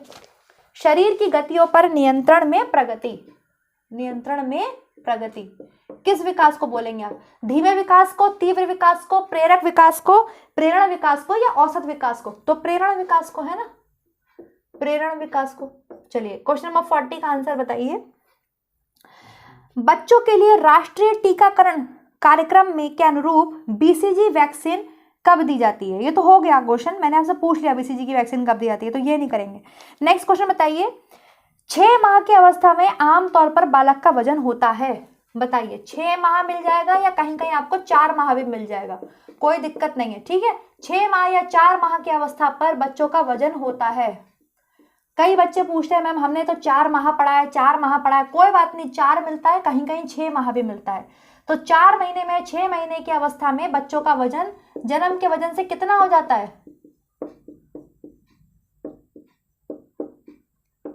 कितना हो जाता है? 2 गुना। आप क्या आंसर करेंगे? 2 गुना, डबल हो जाता है। अगर 6 माह लिखा है, 4 माह लिखा है, कोई बात नहीं है, 2 गुना हो जाता है। ठीक है, तो 6 माह की अवस्था में आमतौर पर बालक का वजन होता है 2 गुना, 3 गुना, आधा, या इनमें से कोई नहीं, आप बोलेंगे 2 गुना। नेक्स्ट बताइए, किशोरावस्था शब्द लैटिन भाषा के शब्द अडोलेसेंट से लिया गया है, इसका मतलब क्या है? आंसर बताइए। 41 का अडोलेसर का अर्थ बताइए क्या है? अडोलेसर का मीनिंग ऑफ अडोलेसर बताइए। The term adolescence is derived from the Latin word adolescent which means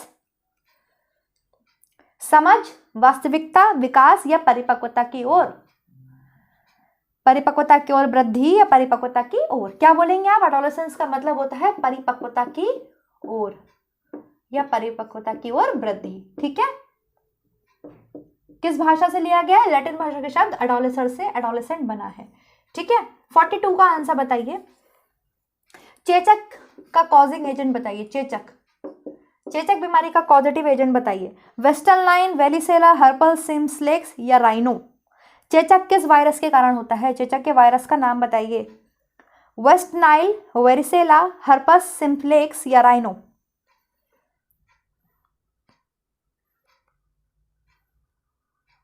varicella virus किससे होता है? वेरिसेला, वेरिसेला या वेरियोला, ठीक है, वायरस से आपके होता है। यहाँ पर आपको एक चीज ये भी क्लियर होगी कि चेचक आपके वायरल डिजीज है। 43 का आंसर बताइए। निम्नलिखित में से कौन सा विषाणु जनित रोग है? निम्नलिखित में से कौन सा विषाणु जनित रोग है? चलिए ऑप्शंस देती हूं मैं आपको, 4 ऑप्शंस देती हूं। ठीक है, डेंगू, जुकाम, हैजा, एड्स। नहीं है, सॉरी नहीं है, विषाणु जनित रोग नहीं है। डेंगू, हैजा, एड्स या जुकाम, इनमें से कौन सा आपके वायरस से नहीं होता, विषाणु जनित रोग नहीं है? जल्दी आंसर करिए। डेंगू भी आपके वायरस से होता है, एड्स भी आपके वायरस से होता है, जुकाम भी आपके वायरस से होता है, लेकिन हैजा आपके वायरस से नहीं होता। हैजा किससे होता है? हैजा का पॉजिटिव एजेंट बता दीजिए। 44 में आंसर है। हैजा किससे होता है? हैजा का पॉजिटिव एजेंट बताइए, किससे आपके जो है हैजा होता है? आंसर करिए जल्दी से 44 का। डस्टर मेरे हाथ में है और मैं ढूंढ रही हूँ। हैजा का पॉजिटिव एजेंट क्या है? Vibrio cholerae. शेप बताइए विब्रियो कॉलरी की, शेप बताइए विब्रियो कॉलरी की। विब्रियो कॉलरा का शेप कैसा होता है? बैक्टीरिया के शेप्स पढ़ाया ना, bacilli, rod like, coccus, comma shape. कैसा शेप होता है इसका? कॉमा शेप होता है। किसका? हैजा का। और पॉजिटिव एजेंट क्या है इसका? Vibrio cholerae. चलिए 45 का आंसर, 44 हो गया ना, 45 का आंसर करेंगे सारे बच्चे बहुत तेजी के साथ। हड्डी तोड़ बुखार कहते हैं, हड्डी तोड़ बुखार किसे कहा जाता है? बताइए, किसको हड्डी तोड़ बुखार कहते हैं? ऑप्शंस नहीं है, अपने आप बताइए। आपको पता होना चाहिए, इतनी तैयारी आप कर चुके हैं। हड्डी तोड़ बुखार बताइए, किस बुखार को हड्डी तोड़ बुखार कहते हैं?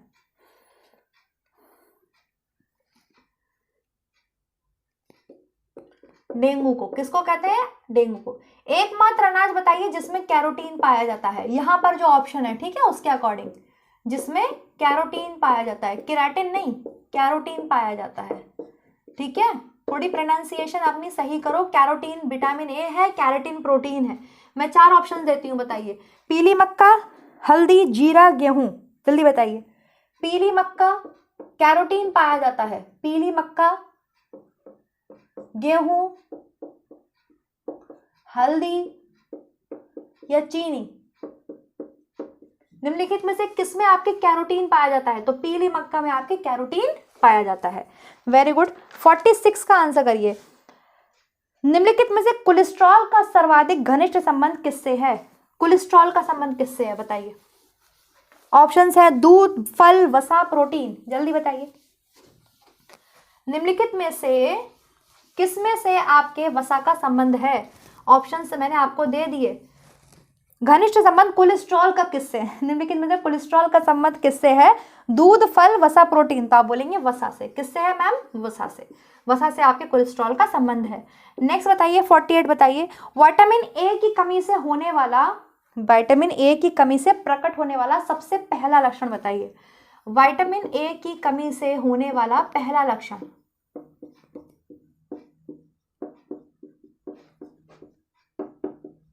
क्या होता है? पहला लक्षण बताइए, प्रथम लक्षण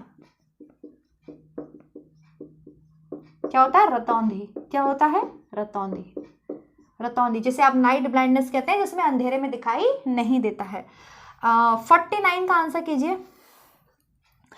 किस खनिज की कमी से शिशु मृत्यु दर, क्रिटिनिज्म और घेंगा होता है? ठीक है, किस खनिज की कमी से शिशु मृत्यु दर, क्रिटिनिज्म और घेंगा होता है? जिंक, लौह तत्व, आयोडीन, मैग्नीशियम। आंसर कीजिए। घेंगा हो रहा है बच्चों में, है शिशु मृत्यु दर ज्यादा है,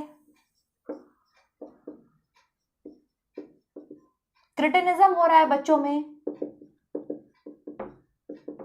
किसकी कमी से? किसकी कमी से? आयोडीन। किसकी कमी से? आयोडीन। ठीक है, नेक्स्ट बताइए क्वेश्चन नंबर 50 क्वेश्चन पर आ गए हैं हम। परामर्शदाता की विशेषताएं होती हैं। परामर्शदाता कौन होता है? जो आपको सलाह देता है ना, काउंसलर, सलाहकार, परामर्शदाता की क्या विशेषताएं होती हैं? उसे में सहानुभूति होनी चाहिए, रुचिकर व्यक्तित्व होना चाहिए, गोपनीयता बनाए रखे, या ये सभी, है ना, आपकी बातों की गोपनीयता बनाए रखे। पता चला आपने कुछ परामर्श मांगी और पूरी दुनिया में गा दी उसने। तो परामर्शदाता की विशेषताएं होनी चाहिए क्या? सहानुभूति होनी चाहिए, रुचिकर व्यक्तित्व होनी चाहिए, उसका जो व्यक्तित्व है वो रुचिकर होना चाहिए, वो उसको आपकी बातों में इंटरेस्ट आना चाहिए, गोपनीयता बनाए रखे, या ये सभी? जल्दी आंसर करेंगे सभी बच्चे क्वेश्चन नंबर 50 का।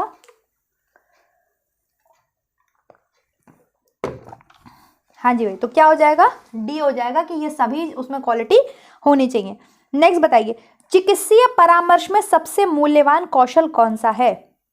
चिकित्सीय परामर्श, आप किसी मेडिकल काउंसलर के पास गए हैं या आप किसी भी डॉक्टर के पास गए हैं, चिकित्सीय परामर्श लेने गए हैं आप, तो मूल्यवान कौशल कौन सा होना चाहिए? सुनना, अवलोकन करना। पहला ऑप्शन है सुनना, अवलोकन करना, दूसरा है प्रश्न पूछना, तीसरा है सहानुभूति बनाए रखना, या फोर्थ है इनमें से कोई नहीं। ऑप्शन करिए, 51 का आंसर करिए। चिकित्सीय परामर्श में सबसे मूल्यवान कौशल कौन सा है? फर्स्ट ऑप्शन है सुनना व अवलोकन करना, मतलब आपको वो सुने, ऑब्जर्व करे। नेक्स्ट है प्रश्न पूछे, थर्ड है सहानुभूति बनाए रखे, या इनमें से कोई नहीं। तो आप बोलेंगे भाई सुनना और अवलोकन करना। कौन सा ऑप्शन क्वेश्चन था ये? 51 था, ध्यान नहीं रहा मुझे, 51 ही था। तो क्या हो जाएगा? सुनना और अवलोकन करना चिकित्सीय परामर्श का सबसे मूल्यवान कौशल होता है। नेक्स्ट क्वेश्चन बताइए, यूनिसेफ का गठन कब हुआ? यूनिसेफ का गठन कब हुआ? डेट बताइए, यूनिसेफ का गठन कब किया गया? अक्टूबर 1946 में, दिसंबर 1946 में, दिसंबर 1947 में, या अप्रैल 1948 में? आंसर करिए।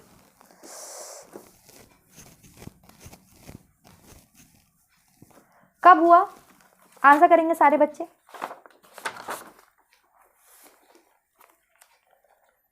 हाँ जी भाई, दिसंबर 1946 में जो है आपके किसका गठन हुआ? यूनिसेफ का गठन हुआ। ठीक है, यूनिसेफ की स्थापना आपके 11 दिसंबर 1946 को हुई, ये आप लिख लीजिए, 11 दिसंबर 1946 को हुई यूनिसेफ की स्थापना। ठीक, ये पूछे जाते हैं क्वेश्चन आपसे। भारत में यूनिसेफ कब से कार्यरत है? तो 1949 मई से कार्यरत है। ठीक है, मई में 1949 से आपके भारत में जो है यूनिसेफ कार्यरत है। ये सब लिख लीजिए आप लोग। भारत में यूनिसेफ आपके 1949 से कार्यक्रम मतलब कार्यरत है, ये काम कर रहा है। और 1953 से आप में 1953 में जो है यूनिसेफ में से आपके इंटरनेशनल और इमरजेंसी जैसे शब्दों को हटा लिया गया था, लेकिन आज भी इसको यूनिसेफ बोला जाता है। लेकिन अब ये संयुक्त राष्ट्र बाल कोष है, ऐसा कुछ है ना। यूनिसेफ को यूनाइटेड नेशन चिल्ड्रन फंड बोला जाता है, संयुक्त राष्ट्र बाल कोष बोला जाता है। इसमें से इमरजेंसी और इंटरनेशनल आई और ई जैसे शब्दों को कब हटाया गया था? 1953 में हटा लिया गया था। ये तो इंपॉर्टेंट चीजें हैं, ये लिख लीजिए जल्दी से। यूनिसेफ की स्थापना आपके 11 दिसंबर 1946 को हुई। ठीक है, भारत में जो है यूनिसेफ आपके मई 1949 से 49 बोलते हैं ना इसे हिंदी में, 49 से आपके कार्यरत है, लिख लीजिए। और यूनिसेफ से इमरजेंसी और इंटरनेशनल जैसे वर्ड हटाए गए। अब ये आपके संयुक्त राष्ट्र बाल कोष है। क्या है इसकी जो आपके पूरी है उसको क्या बोलते हैं? संयुक्त राष्ट्र नहीं, संयुक्त बाल राष्ट्र कोष है ना, संयुक्त बाल राष्ट्र कोष है। लेकिन इसको बोला अभी भी शॉर्ट फॉर्म में यूनिसेफ ही जाता है। ठीक है, अभी इसको यूनिसेफ ही बोला जाता है। चलिए इतना लिख लीजिए आप लोग, फिर आपको एक और इंपॉर्टेंट चीज बता देती हूँ। हाँ, यूनिसेफ एक प्रोग्राम चलाता है स्टूडेंट, यूनिसेफ एक प्रोग्राम चलाता है जिसे गोबी ट्रिपल एफ बोलते हैं, ठीक है, गोबी और ट्रिपल एफ इधर रहेगा, गोबी ट्रिपल एफ बोलते हैं, ठीक है।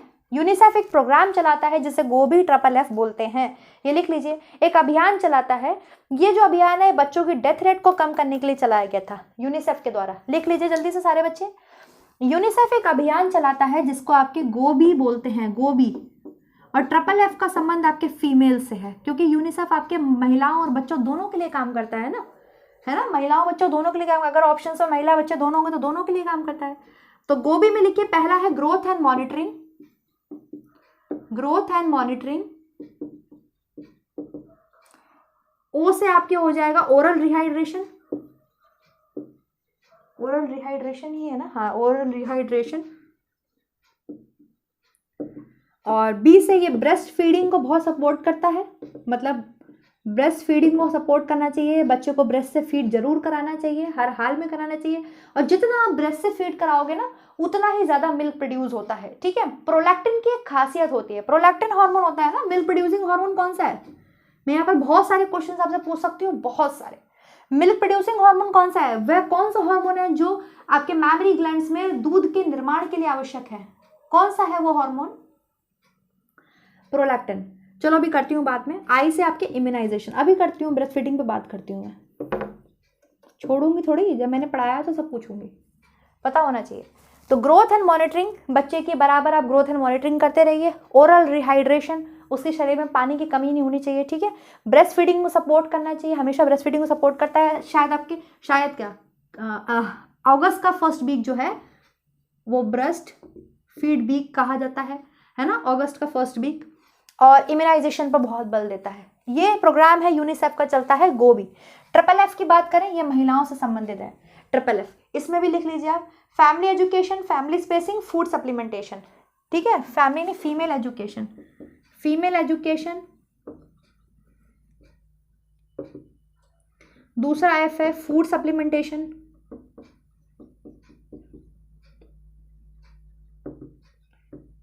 Female education, food supplementation. तीसरा एफ क्या बताता है आपके, फैमिली स्पेसिंग।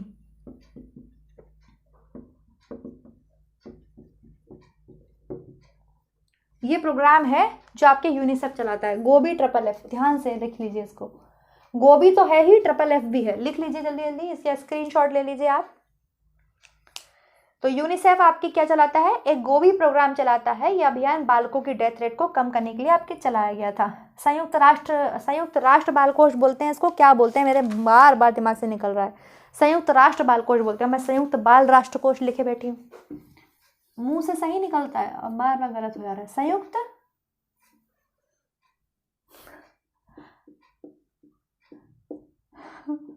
कभी कभी मेरा सेरिब्रम ना काम नहीं करता है सही से, कोई बात नहीं, संयुक्त राष्ट्र बाल कोष बोलते हैं इसे, ठीक है। यूनिसेफ की स्थापना 11 दिसंबर 1946 को हुई थी। भारत में यूनिसेफ मई 1949 से कार्यरत है।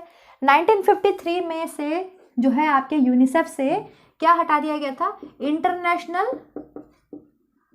और इमरजेंसी जैसे शब्दों को हटा दिया गया था, ठीक है, इमरजेंसी जैसे शब्दों को हटा दिया गया था। इतनी चीज क्लियर हुई। तो पहली चीज ये हो गई, दूसरा पॉइंट ये हो गया, तीसरा पॉइंट ये हो गया।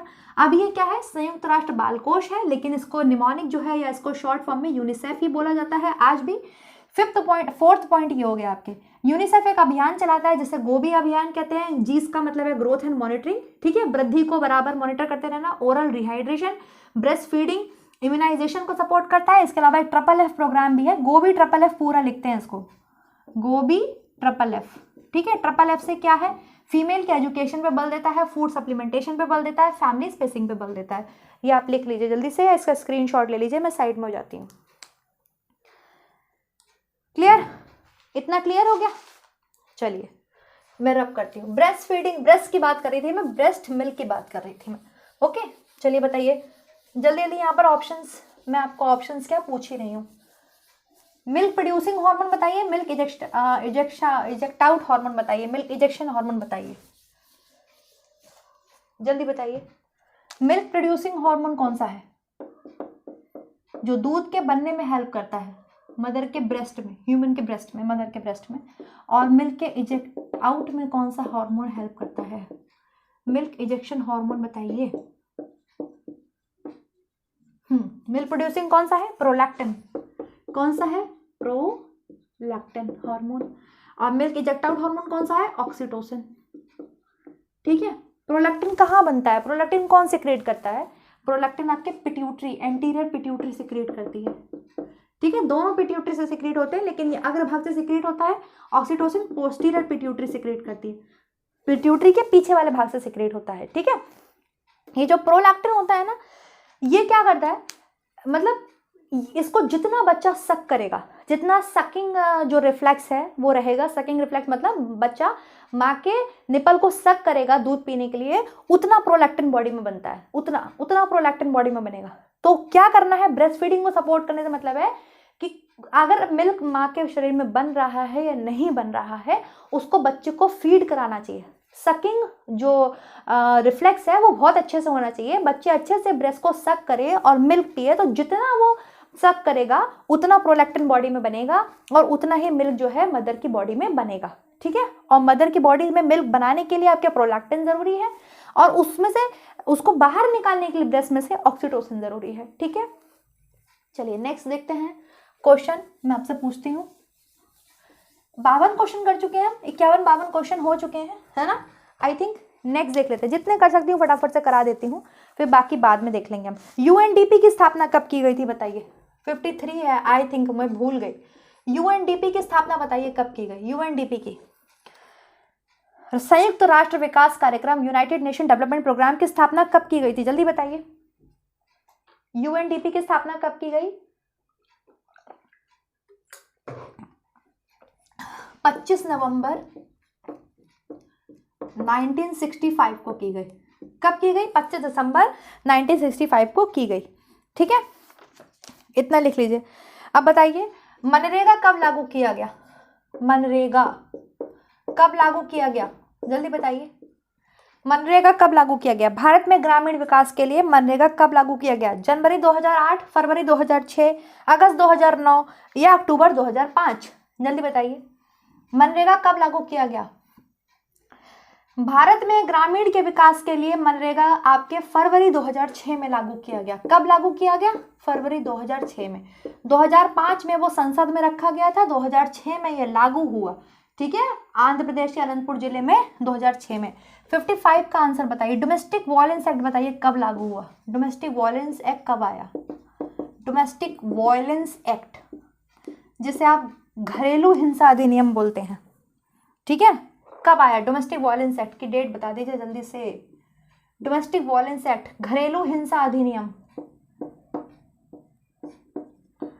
घरेलू हिंसा अधिनियम 2005। क्या बताएंगे आप मैम? 2005। ठीक है, 56 का आंसर बताइए। हरलॉक के अनुसार शैशवावस्था बताइए। हरलॉक के अनुसार शैशवावस्था बताइए, टाइम पीरियड बताइए शैशवावस्था का हरलॉक के अनुसार, जल्दी से। हरलॉक के अनुसार शैशवावस्था बताइए तेजी के साथ।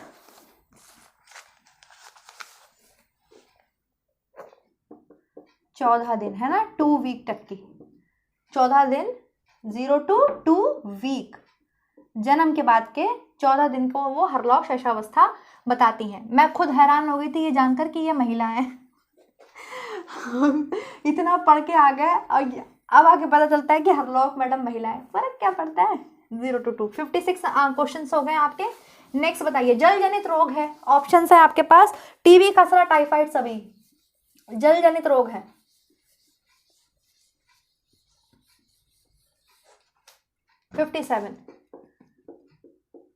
जल जनित रोग है, कौन सा आपके जल जनित रोग है बताइए? टीबी, खसरा, टाइफाइड, सभी। टीबी, खसरा, टाइफाइड, सभी। टाइफाइड आपके क्या है? जल जनित रोग है, भोजन से भी होता है और जल से भी होता है। 58 का आंसर करेंगे सारे बच्चे। कोलेस्ट्रॉम क्या है? Colostrum, not cholesterol. ठीक है, कोलेस्ट्रॉल नहीं पूछ रही मैं, कोलेस्ट्रॉम पूछ रही हूँ। क्या है बताइए? कोलेस्ट्रॉम क्या है बताइए? फॉर्मूला दूध है, प्रथम स्तन दूध है, वसा है या वसीय अम्ल है, जल्दी बताइए। फॉर्मूला मिल्क है, प्रथम स्तन दूध है, वसा है या वसीय अम्ल है। कोलेस्ट्रम क्या है? प्रथम स्तन दूध है। माँ के स्तन से आने वाला शुरू के 4-5 दिन जो गाढ़ा पीले रंग का पदार्थ आता है उसी को हम क्या बोलते हैं? कोलेस्ट्रम बोलते हैं। इसमें बहुत ज़्यादा एंटीबॉडीज होती हैं, इसमें डीएचए होता है। माँ के दूध में तो खैर डीएचए होता है, डोकोसाहेक्सेनोइक एसिड होता है, और इसमें आपके लैक्टोबिफिड्स होते हैं, है ना, लैक्टोबैसिलस बिफिड्स होते हैं। इसके अलावा इसमें आपके बहुत सारी एंटीबॉडीज होती हैं। बहुत बहुत महत्वपूर्ण होता है कोलेस्ट्रम, जिसे आप माँ का क्या बोलते हैं? प्रथम स्तन दूध बोलते हैं ना, प्रथम स्तन दूध बोलते हैं। चलिए, ये कोलेस्ट्रम है। 59 का आंसर करेंगे सारे बच्चे। वायु के माध्यम से नहीं फैलती, कौन सी बीमारी है जो वायु के माध्यम से नहीं फैलती? ऑप्शन है आपके पास, जुकाम, निमोनिया, क्षय रोग, हैजा, जल्दी बताइए। जुकाम होता है, निमोनिया, हैजा और आपके क्षय रोग, जिसे आप टीबी बोलते हैं। वायु के माध्यम से नहीं फैलता, वायु के माध्यम से नहीं फैलता, कौन सी बीमारी है? हैजा आपके वायु के माध्यम से नहीं फैलता, बल्कि ये जल जनित रोग है। ठीक है, 60 में आंसर बताइए। कॉजिंग एजेंट बताइए टीबी का कॉजेटिव एजेंट बताइए। और ये बताइए, टीबी बैक्टीरियल डिजीज है, वायरल डिजीज है, जल्दी बताइए। टीबी बैक्टीरियल डिजीज है, वायरल डिजीज है? वायरस से होने वाली बीमारी है, बैक्टीरिया से होने वाली बीमारी है, जल्दी बताइए। किस पे टिक कर दूं? टीबी किससे होने वाली बीमारी है? बैक्टीरिया से, वायरस से? टीबी बैक्टीरियल डिजीज है। ठीक है, इसका कॉजेटिव एजेंट बताइए क्या होता है?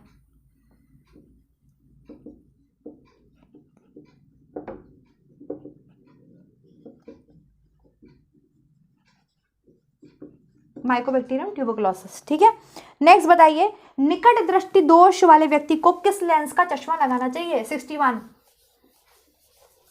का क्वेश्चन का आंसर करेंगे। निकट दृष्टि दोष है किसी को, ठीक है, उसको किस लेंस का चश्मा लगाना चाहिए? निकट दृष्टि दोष वाले व्यक्ति को किस लेंस का चश्मा लगाना चाहिए? अवतल लेंस का। कौन सा लगाना चाहिए? अवतल लेंस। ठीक है, 62 का आंसर करेंगे सारे बच्चे। WHO की स्थापना की गई? WHO की स्थापना की गई, जल्दी बताइए आंसर। WHO की स्थापना की गई, किस वर्ष WHO की स्थापना की गई? आंसर करेंगे।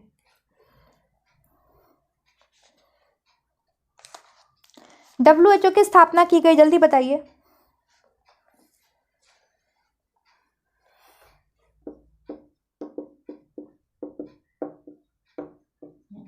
प्रति वर्ष हम किस दिन स्वास्थ्य दिवस के रूप में मनाते हैं? बताइए, कौन सा दिन है जो हम स्वास्थ्य दिवस के रूप में मनाते हैं? 63 का आंसर करिए। प्रति वर्ष विश्व स्वास्थ्य दिवस कब मनाया जाता है? आंसर करिए। विश्व स्वास्थ्य दिवस लिख दूं यहां पर। किस डेट को आप विश्व स्वास्थ्य दिवस मनाते हैं?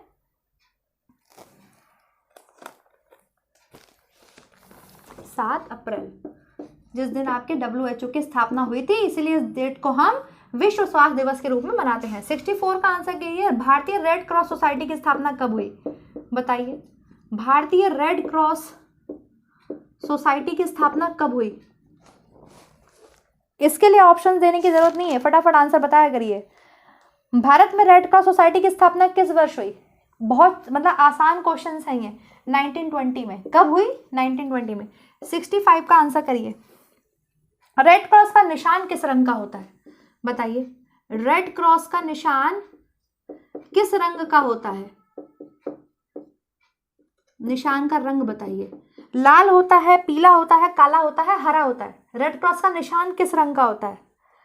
लाल होता है, पीला होता है, काला होता है, नीला होता है? लाल होता है।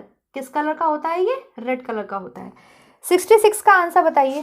66 का क्वेश्चन है, मतलब पूछ रही हूँ क्वेश्चन। WHO का मुख्यालय कहाँ है? बताइए, WHO का मुख्यालय कहाँ है? WHO का मुख्यालय कहाँ है? हेडक्वार्टर कहाँ है WHO का?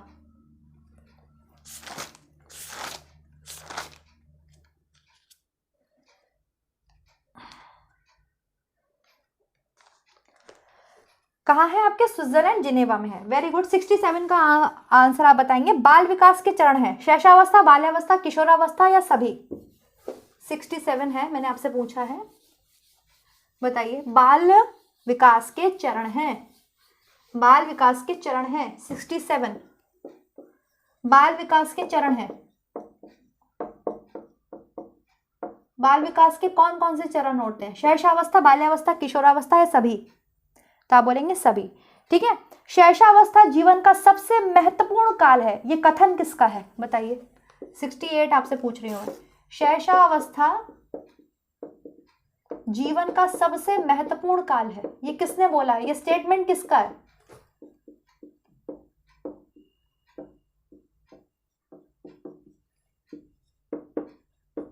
किसकी स्टेटमेंट है? Freud, Newman, Valentine, Crow and crow?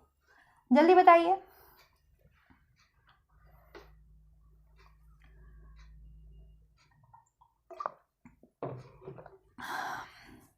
ये न्यूमैन की स्टेटमेंट है। किसकी स्टेटमेंट है? न्यूमैन की। ठीक है, ये न्यूमैन की स्टेटमेंट है। 69 का आंसर करेंगे सारे बच्चे। एरिक्सन के अनुसार कौन सी अवस्था में बालक अधिक पहल करता है लेकिन बहुत सशक्त भी हो सकता है, जो दोष भावनाओं की ओर ले जाता है? ठीक है, समझ में आ रहा है? एरिक एरिक्सन के अनुसार कौन सी अवस्था में बालक अधिक पहल करता है, मतलब पहल बनाम दोष वाली अवस्था आपको बतानी है, लेकिन बहुत सशक्त भी हो सकता है, जो दोष भावनाओं की ओर ले जाता है? 18 माह से 3 वर्ष, 19 माह से 6 वर्ष, 6 से 12 वर्ष या किशोरावस्था? जल्दी बताइए। एरिक एरिक्सन के अनुसार आपको पहल बनाम दोष का पीरियड बताना है मुझे। मैंने इसकी थ्योरी करा दी है आपको, एरिक एरिक्सन की थ्योरी मैं करा चुकी हूं। पहल बनाम दोष का आपको मुझे बताना है पीरियड।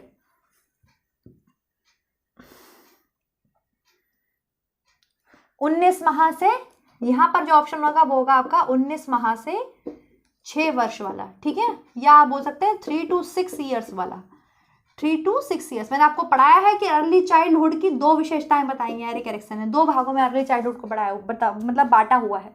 ठीक है, autonomous versus shame and doubt, and आपके पहल बनाम दोष, जो भी आप बोलते हैं इसको। क्लियर हो गया? नेक्स्ट बताइए। 70 का आंसर करेंगे सारे बच्चे। मादा एनीफिलीज से कौन सा रोग फैलता है बताइए? मादा एनीफिलीज से कौन सा रोग फैलता है? मादा एनीफिलीज से कौन सा रोग फैलता है? आई होप अब मुझे खत्म करना चाहिए, 70 क्वेश्चंस में करा चुकी हूँ, फिर करा दूंगी आगे। मादा एनीफिलीज से बताइए कौन सा रोग फैलता है? पता नहीं कितनी मात्राएं लग गई हैं। मादा एनीफिलीज से कौन सा रोग फैलता है आपके? मलेरिया फैलता है। Very good. नेक्स्ट बताइए। कंगारू पद्धति क्या है? 71 का आंसर बताइए। कंगारू पद्धति क्या है? कंगारू पद्धति क्या है बताइए? 71 कंगारू पद्धति क्या है?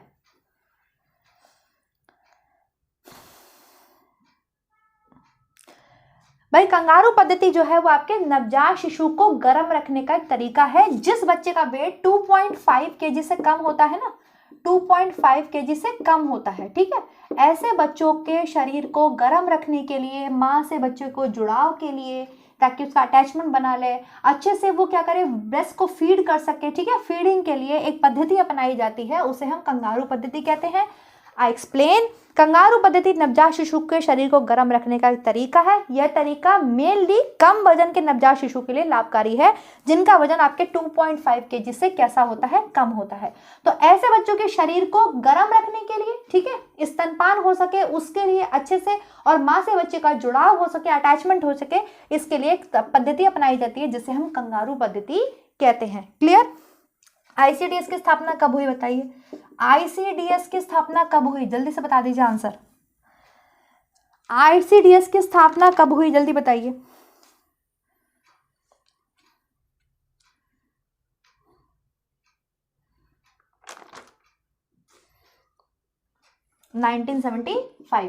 नेक्स्ट क्वेश्चन बताइए। 2-4 क्वेश्चन और पूछ लेती हूँ आप लोगों से। प्रसव का सबसे कम अवधि का चरण कौन सा है? प्रसव का, ठीक है, सबसे कम अवधि का चरण बताइए। सबसे कम अवधि का चरण बताइए। प्रसव की 3 स्टेजेस होती है ना आपके, है ना? कौन कौन सी होती है? विस्फारण की अवस्था, निष्कासन और पूर्ण निष्कासन, है ना? कौन सी अवस्था सबसे कम अवधि की होती है बताइए, किसमें सबसे कम टाइम लगता है? जल्दी आंसर करिए। तीसरी अवस्था पूर्ण निष्कासन जो होती है वो सबसे कम अवधि होती है, इसका टाइम पीरियड सबसे ज्यादा कम होता है। ठीक है, प्रसव का सबसे कम अवधि का चरण कौन सा है? तीसरा चरण है, जिसको आप पूर्ण निष्कासन, हिंदी में टोटल एक्सपल्शन के नाम से जानते हैं। चलिए बताइए, पूरी गर्भावस्था के दौरान एक गर्भवती महिला का कितना वजन बढ़ना चाहिए? एक गर्भवती महिला का कितना वजन बढ़ना चाहिए? गर्भवती महिला का वजन कितना बढ़ना चाहिए? टोटल वेट कितना बढ़ना चाहिए? कितना इंक्रीज होना चाहिए? क्वेश्चन पूछा जाता है आपसे ये।